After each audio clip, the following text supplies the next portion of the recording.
나는 누구를 의지하는가에 대해서 말씀을 나누겠습니다. 1850년 영국 도보에서 태어난 그 한 여성이 있었습니다. 이름이 루이자라는 여자인데 이 사람이 미국으로 건너가서 스테드라는 사람과 결혼을 했어요.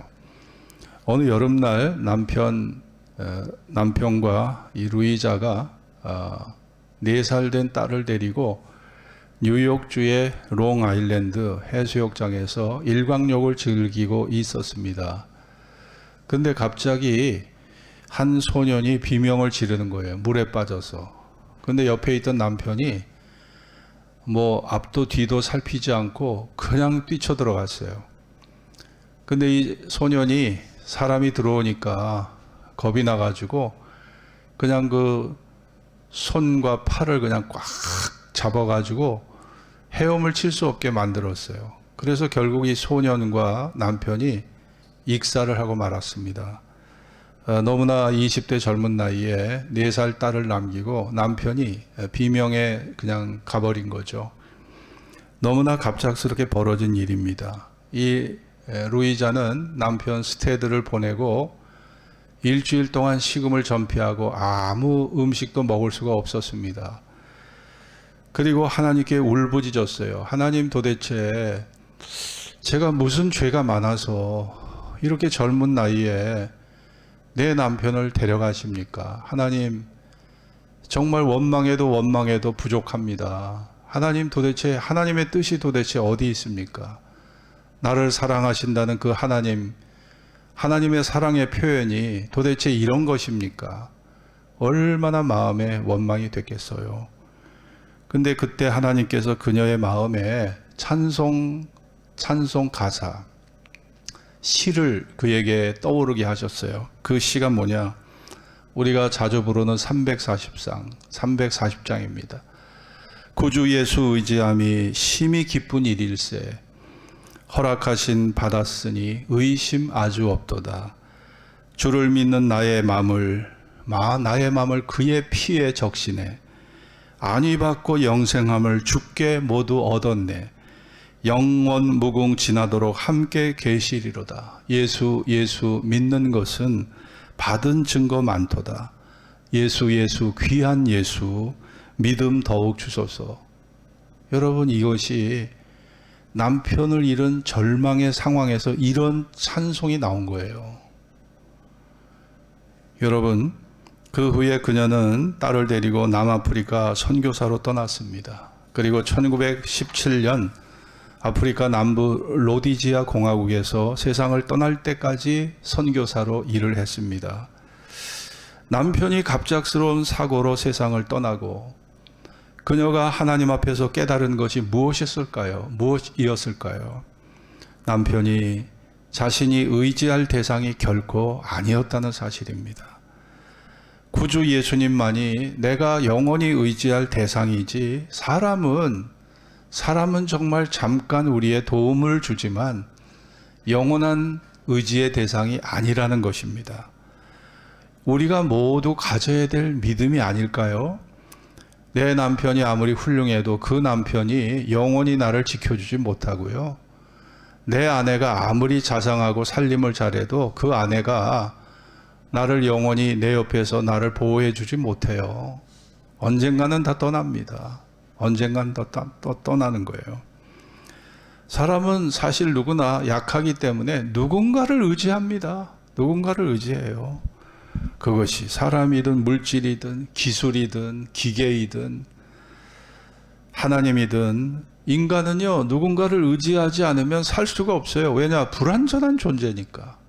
불완전해요. 인간이 참 불완전합니다. 판단이 불완전하고 의지가 불완전하고 우리의 모든 실천이 불완전하잖아요.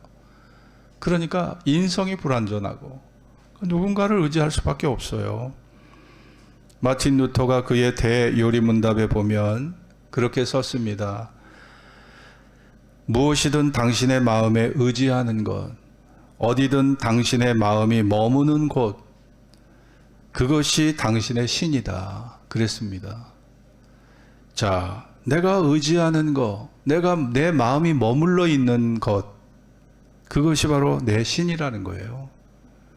여러분이 정말 하나님에게 마음을 두고 있으면 하나님이 정말 나의 신입니다. 그러나 돈이나 사람에게 마음을 두고 산다면 돈이 나의 신이고 사람이 나의 신이 되는 거예요. 사람들은 물질이나 눈에 보이는 것에 더 의지하며 살아갑니다. 하나님은 일단 눈에 안 보이거든요. 그러니까 그 눈에 안 보이는 하나님의 실존을 내가 인정하고 눈에 안 보이는 하나님을 살아계신 하나님으로 인정하기까지는 많은 시간이 필요한 거예요. 많은 시간이 필요합니다. 많은 단계가 필요해요. 눈에 안 보이는 하나님을 내가 인정하려면 여러분들에게 신앙의 체험이 반드시 필요합니다. 기도 응답을 받은 체험, 병 고침을 받은 체험, 기도를 통해서 문제 해결을 받은 체험들. 자, 이런 것이 있을 때, 하나님이 눈에 보이지 않으시지만 그분이 내 기도를 들으시고 나를 돌보고 계시구나 하는 걸 마음으로 느끼게 되거든요. 그리고 신앙의 진리의 말씀, 이 진리의 말씀을 깨달을 때 우리가 하나님의 섭리를 알게 되고 하나님의 인도를 알게 되고 합력하여 선을 이루어 가시는 하나님의 일하심을 알게 되는 겁니다. 그리고 우리가 인생을 살다 보면 하나님이 내 생명의 주인이시다. 우리가 살고 죽는 것이 하나님의 손에, 주권에 달려 있다. 그래서 하나님은 나를 다스리시는 왕이요, 나를 다스리는 주인이시고 나를 다스리는 나의 하나님이라는 사실을 인정하게 되는 겁니다. 여러분, 우리가 하나님을 100% 의지해야 되는 순간이 다가옵니다. 그게 언제일까요? 죽음의 순간이에요. 죽음의 순간은요, 하나님을 100% 의지해야 되는 순간입니다. 이제 내가 이 세상을 떠납니다. 의사의 도움도 이제 아무 소용이 없어요. 돈도 소용이 없어요. 남편도 소용없고 아내도 소용없어요. 여러분, 죽음의 순간이 어떤 순간인 줄 아세요? 100% 하나님을 의지해야 되는 순간입니다. 그 순간이 지금 다가오고 있어요. 여러분의 마음속에 여러분 정말 얼마나 하나님을 의지하는 마음이 여러분 마음속에 있나요? 여러분이 하나님을 의지하는 마음이 없다면 그 죽음이 두려울 수밖에 없어요. 죽음의 저 건너편에 도대체 뭐가 있을까? 여러분, 죽음 앞에서 저는 벌벌벌 떠는 사람을 많이 봤습니다. 죽음의 두려움이라는 것은요, 상상을 초월하는 거예요.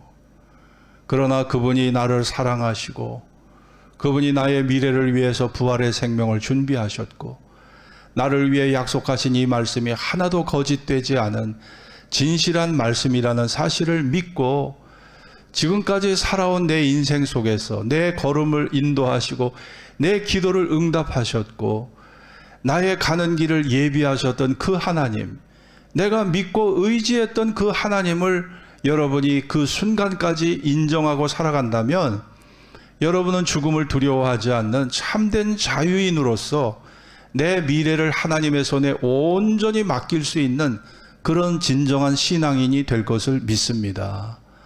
그 믿음의 목표를 가지고 우리는 살아가야 되는 거예요, 여러분.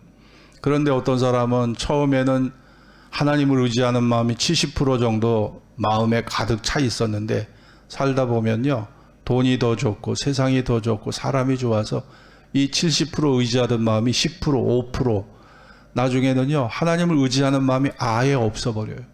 나중에 하나님을 부정해요. 하나님을 의지하는 마음이 0%까지 떨어져 버려요. 그 사람 무슨 믿음이 있는 거예요? 그러면 여러분의 마음속에 내가 정말 하나님을 의지하는 마음이 몇 프로나 내 마음에 존재하는가, 이거 살펴봐야 됩니다. 영적 관점에서 겸손이라는 것은 하나님만 전적으로 의지하는 것입니다. 겸손한 사람은 세상에 어떤 좋은 조건이 있어도 하나님만을 의지하는 바로 그런 믿음을 가진 자입니다. 예레미야 17장은요, 유다의 죄를 고발하고 있어요. 유다의 죄가 뭘까요?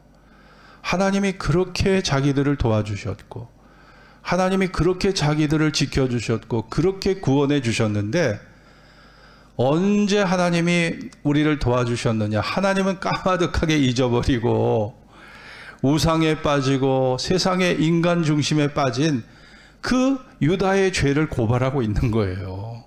유다의 죄를요. 하나님께서 위기 속에 그들을 구원해 줬더니 이제 와서 구원해 주신 분을 까마득하게 잊어버리고 엉뚱한 우상에게 자신의 마음을 바치는 이런 어리석은 죄를 유다 사람이 짓고 있었다는 겁니다.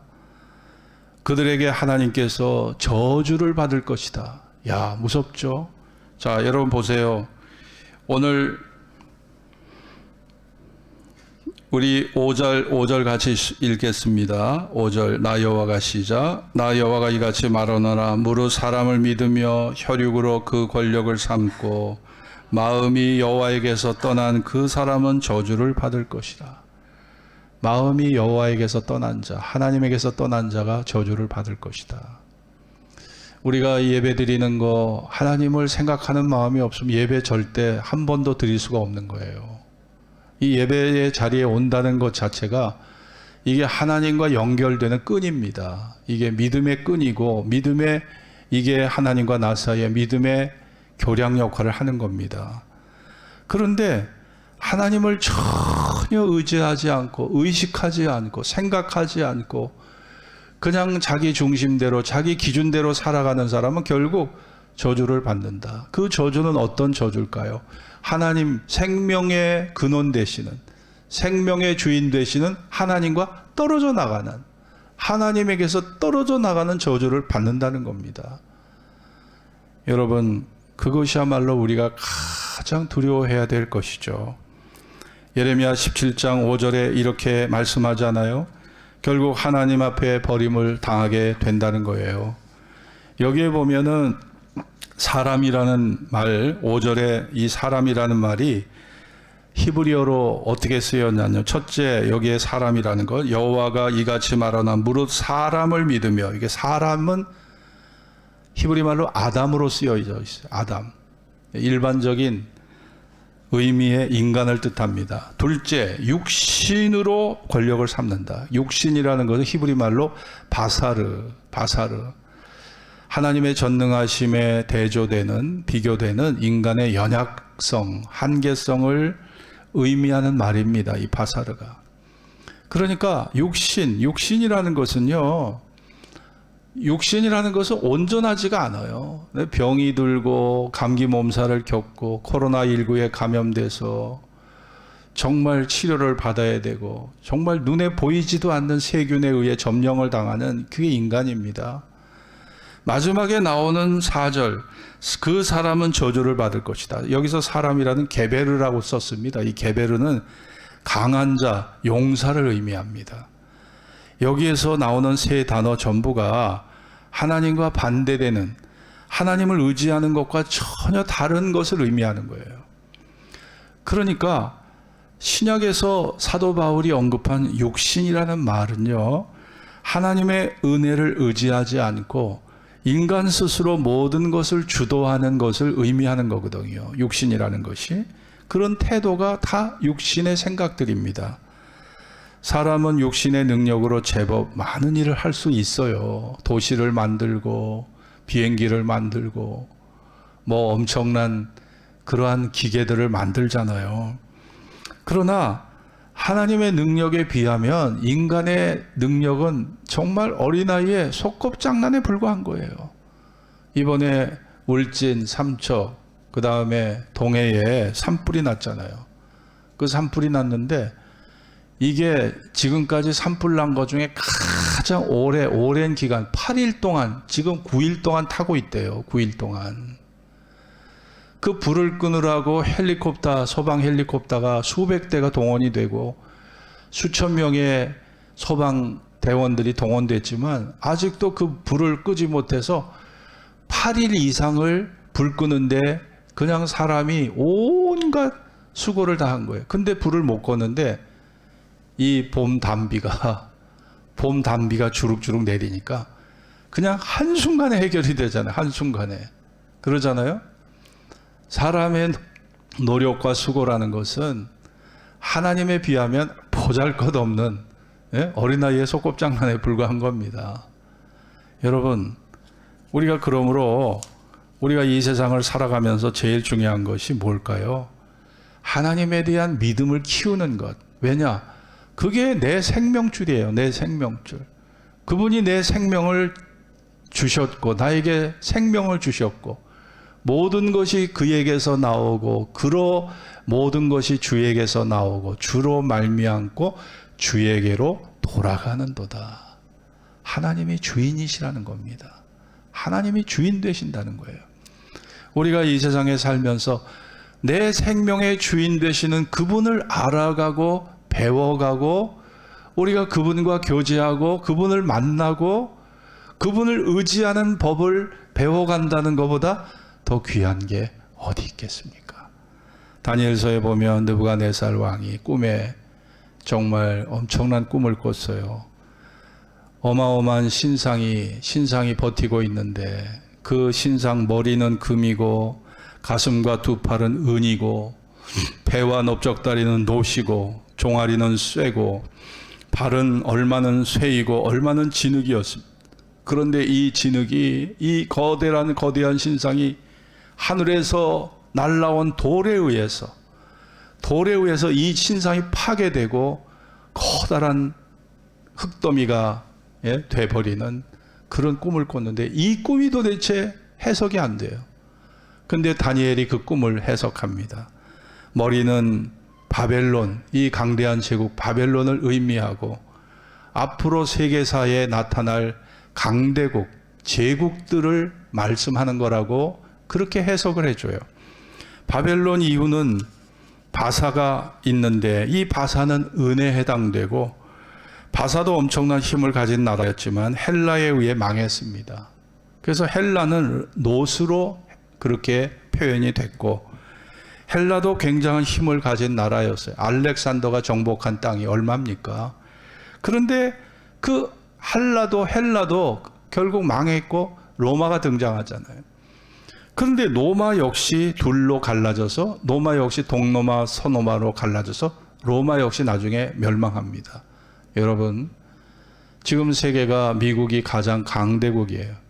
그다음 러시아, 중국 이 3대 강대국이 있습니다. 과연 이런 강대국은 영원할 수 있을까? 아닙니다. 세계 역사가 증명한 거예요. 영원한 강대국은 없어요. 세상 나라는 언젠가는 다 망합니다. 그리고 뜨인 돌이라는 건 뭐예요? 날라온 돌에 의해서 이 나라들이 다 멸망해요. 뜨인 돌. 예수님의 재림에 의해서 하나님은 모든 권력을 평정하실 거예요. 인간 권력의 종말을 고하고 하나님의 권력, 하나님의 공의와 사랑으로 다스릴 하나님의 나라를 이 땅에 세우실 것입니다. 이것이 우리가 바라보는 소망이에요. 하나님의 나라가 임하게 될 겁니다. 우리가 이 세상에서는 세상의 나라를 의지할 수밖에 없지만 육신을 가졌기 때문에 그러나 뜨인 돌 예수님의 재림에 의해서 세상 나라가 평정되고 하나님께서 하늘과 땅의 권세를 가지신 예수로 말미암아 천하 만국의 왕권을 갖게 하시는 만왕의 왕이 되게 하실 겁니다. 우리는 그 사실을 믿는 거예요. 자, 따라해 봅시다. 모든 역사의 마지막 주인공은 예수 그리스도시다. 예, 모든 역사의 마지막 인간 역사의 마지막 주인공은요, 예수 그리스도신 거예요. 예수 그리스도가 마지막 주인공으로서 나타나게 될 때, 그때 인간의 역사는 종말이 이루어지고 하나님의 나라가 시작이 될 것입니다. 인간의 권력은 반드시 부패하게 됩니다. 오랜 말 속에 권불 10년이란 말이 있어요. 권불 10년. 권력은 10년을 가지 못한다는 뜻이에요. 옛 중국 속담에 아무리 현자라도 권력을 잡으면 3년 만에 바보가 된다는 말이 있어요. 아무리 현자라도 권력을 잡으면 3년 만에 바보가 된대요. 여러분, 그렇기 때문에 우리가 이 사람이라는 존재는 쉽게 변질되고 쉽게 타락하는 존재가 인간이에요. 그 사람은 믿을 만한 존재가 못 됩니다. 또 돈 역시 마찬가지예요. 돈이 과연 내 품에 영원히 머무를 수 있을까요? 돈이 내 호주머니 속에 영원히 머무르게 될까요? 아니에요. 돈은 지금 루브라가 전쟁으로 인해서 반토막이 났더라고요. 전쟁 나보세요. 주가가 다 반토막. 비트코인도 반토막. 다 반토막이. 10억 재산이 5억 재산으로 줄어들고 언제 더 줄어들지 몰라요. 주식을 투자하는 사람들이 하는 말이 내가 갖고 있는 주식이 바닥인 줄 알았는데 시간이 지나다 보니까 지하가 있더라는 거예요. 바닥으로 끝난 줄 알았더니 지하로 내려가더라. 지하로. 지하 1층, 2층, 3층으로 막 내려가더라는 거예요. 여러분, 주식 투자했던 사람이요. 주식 70%가 떨어져 버리면 자본금도 못 건져요. 30%. 예? 10억 투자했다가 3억 남아요. 3억. 집 한 채 값이 그냥 날아가 버립니다. 이게 주식이에요. 무서운 주식입니다. 비트코인도 예외가.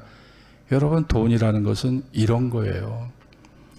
인간의 명예나 건강이나 세상의 인간관계나 여러분 다 죽음 앞에, 전쟁 앞에, 자연재해 앞에 맥을 못 쳐요. 맥을 못 춥니다.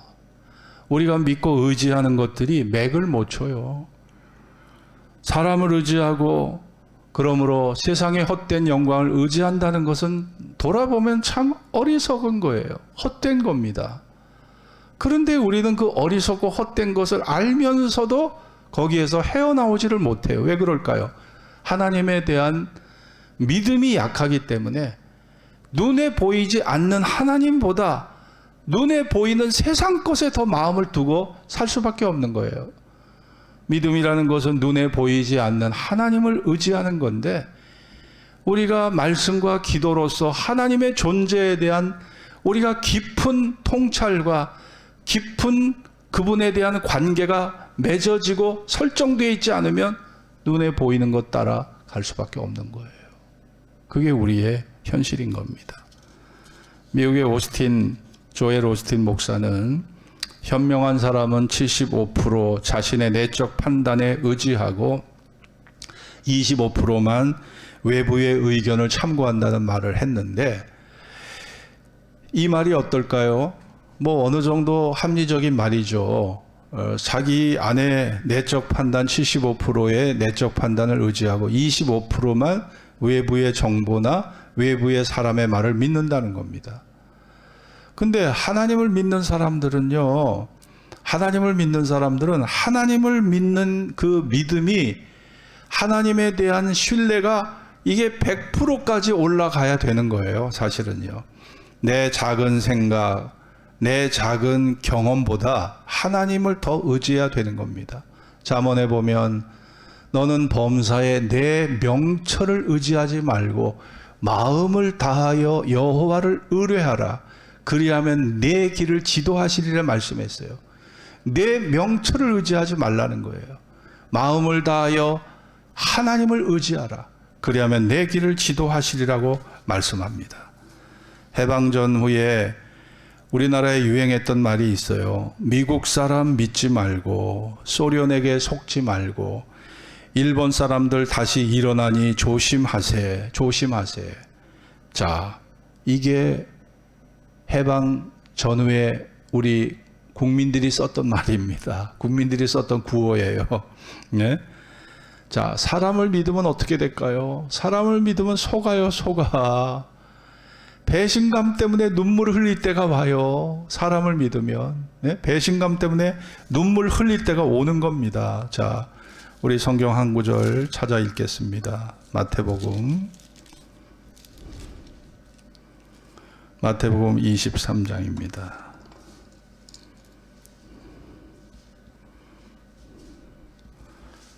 8절, 10절 같이 읽어볼까요? 그러나 너희는 랍비라 칭함을 받지 말라. 너희 선생은 하나요. 너희는 다 형제니라. 땅에 있는 자를 아비라 하지 말라. 너희 아버지는 하나이시니 곧 하늘에 계신 자신이라. 또한 지도자라 칭함을 받지 말라. 너희 지도자는 하나이니 곧 그리스도니라. 자, 선생이라 칭함받지 말라. 우리가 누구를 제대로 인생의 길을 제대로 인도할 수 있는 선생이 어디 있어요? 네. 육신의 아버지는 우리가 성인이 될 때까지는 나를 보호해 주고 나의 존재를 책임져 주시지만 그 아버지도 병들어 노약해서 이제 죽음으로 인생을 마감할 수밖에 없는 운명을 갖고 있기 때문에 그 아버지에게 영원히 의존할 수가 없는 거예요. 그러니까 육신의 아버지를 아버지라 부르지 말라. 그건 뭐예요? 거기에 마음을, 그 아버지에게 마음을, 하나님처럼 마음을 그분에게 두지 말라는 거예요. 그리고 지도자라 칭함을 받지 말라. 너희 지도자는 하나이니 곧 그리스도니라. 목사는 그냥 하나님의 심부름꾼에 지나지 않는 거지. 목사가 여러분의 지도자가 될 수 없어요. 지도자는 하나입니다. 예수님만이 우리의 지도자고 그분만이 길과 진리와 생명 되시는 분이기 때문에 항상 예수를 주목하고 예수 중심으로, 말씀 중심으로 살아가야 되는 것이 여러분과 저의 신앙이 되어야 할 줄로 믿습니다. 하나님은 우리에게 그것을 우리에게 원하시는 거예요. 그런 마음의 자세를 원하시는 것입니다. 자, 우리 7절 8절 본문으로 다시 돌아와서 같이 읽겠습니다. 그러나 시작. 그러나 무릇 여호와를 의지하며 여호와를 의뢰하는 그 사람은 복을 받을 것이라. 그는 물가에 심기운 나무가 그 뿌리를 강변에 뻗치고 더위가 올지라도 두려워 아니하며 그 잎이 청청하며 가무는 해에도 걱정이 없고 결실이 그치지 아니함 같으니라. 할렐루야. 예수 믿는 사람이 가장 행복하고요. 예수 믿는 사람이 가장 안전하고 예수 믿는 사람이 최고의 보호를 받고 최고의 복을 받게 된다는 것입니다. 강변에 물가에 심기운 나무 같은 존재가 누구예요? 하나님을 의지하는 자. 하나님을 의지하는 자가 물가에 심기운 나무 같은 바로 그런 자인 것입니다. 그러면은 이 물가에 심기운 나무는 더위가 올지라도 두려워하지 않고 또 항상 잎이 청청하며 가무는 해에도 걱정이 없고 결실이 그치지 아니함 같겠다 말씀했어요. 하나님께서 그만큼 예수 믿는 자에게, 하나님을 경외하고 의지하는 자에게 큰 복을 주신다는 겁니다. 하나님은 우리에게 내가 너희를 졸지도 아니하고 주무시지도 아니하시고 하나님은 우리를 지키신다고 그랬어요. 하나님은 졸지 않으세요. 주무시지도 않아요. 왜 졸지도 않고 주무시지도 않습니까? 우리를 지키시기 위해서, 우리를 보호하시기 위해서, 우리를 선한 길로 인도하시기 위해서 하나님은요 항상 긴장 상태로 졸지도 주무시지도 않는 거예요. 그것이 하나님의 사랑이고 하나님이 우리에게 약속한 진실한 약속입니다. 하나님의 복은요 심지어 우리의 죄를 깨끗이 씻어내시고 죽음의 문제를 단숨에 해결해 주시는 그것이 하나님의 복입니다. 여호와를 의지하는 자의 복이에요. 성경에 하나님을 중심으로, 마음 중심으로 의지했던 사람들이 있어요. 그 사람들이 누구였을까요? 노아. 방주를 만들었던 노아가 그런 사람들이고 300년 동안 하나님과 동행한 에녹이 그런 사람이에요. 아브라함이 그런 사람이에요. 수없는 시편을 기록한 다윗이 그런 사람이에요. 마음으로 하나님을 의지했어요. 엘리야가 그런 사람입니다. 욥이 그런 사람입니다. 사도 요한이 그런 사람이고 사도 바울이 그런 사람이에요. 정말 하나님을 전적으로 의지했던 사람이에요. 이런 사람들의 마음은 정말 늘 평안했어요. 하나님이 그들을 지켜주셨기 때문에. 여호와를 의지한다는 것은요, 영어 성경에 보니까 의지한다는 말이 confidence라고 되어 있어요. confidence라는 것이 의지다, 신뢰, 확신을 의미하거든요. 근데 이 컨피런스라는 말이 비밀을 털어놓다는 의미가 있어요. 컨피런스라는 말은 비밀을 털어놓는다. 자, 하나님을 의뢰한다는 건 뭐냐? 내 마음에 있는 모든 비밀을 몽땅 그분에게 다 털어놓는 거. 이게 의뢰하는 거예요. 하나님을 의지한다는 것은 하나님과 나 사이에 비밀이 없어야 돼요. 비밀이. 숨겨놓은 비밀이 있으면 그거는요, 하나님을 의지하는 게 아니에요. 여러분이 기도하면서 여러분의 마음의 비밀을 다 털어놓을 수 있어야 돼요. 그래야 그분을 의지하게 되는 것입니다. 숨기는 것이 없을 때 하나님과 일체의 삶을 이룰 수 있고 영적 사귐을, 인격적 사귐을 가질 수 있는 거지, 숨기는 것이 있으면 일체의 삶을 살 수가 없는 겁니다. 사랑하는 성도 여러분, 하나님을 사랑하는 자는요, 이렇게 물가에 심기운 나무처럼 가뭄도 두려워하지 않고 비가 오지 않는 그런 때에도 두려워하지 않고 철마다 열매를 맺고 과실을 맺는 그런 나무와 같은 그런 축복의 결과를 얻게 되는 것입니다. 그것이 하나님이 여러분에게 약속하신 약속의 말씀입니다. 그런 믿음의 약속을 붙잡고 우리가 하나님 앞에 내 존재를 맡기면서 하나님 앞에 나아가는 여러분이 되길 바랍니다. 시편 37편 5절에 내 길을 여호와께 맡기라.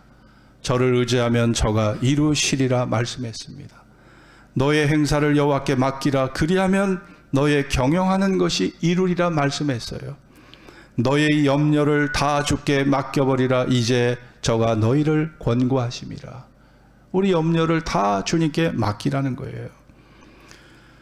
맡긴다고 해도 우리가 그냥 건성으로 맡기고 마음 중심으로 맡기지 않는다면 안 됩니다. 여러분이 정말 마음 중심으로 맡겨야 돼요.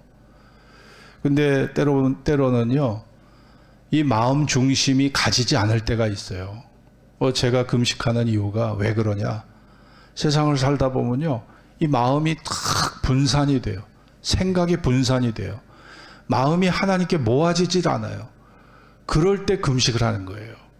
이 금식을 하면 하나님께 마음이 모아져요. 집중이 돼요. 그래서 제가 금식을 하는 겁니다. 여러분, 우리가 금식을 할 때 정말 식음을 전폐하고 하나님에게 내 존재를 맡기는 것이 금식이잖아요.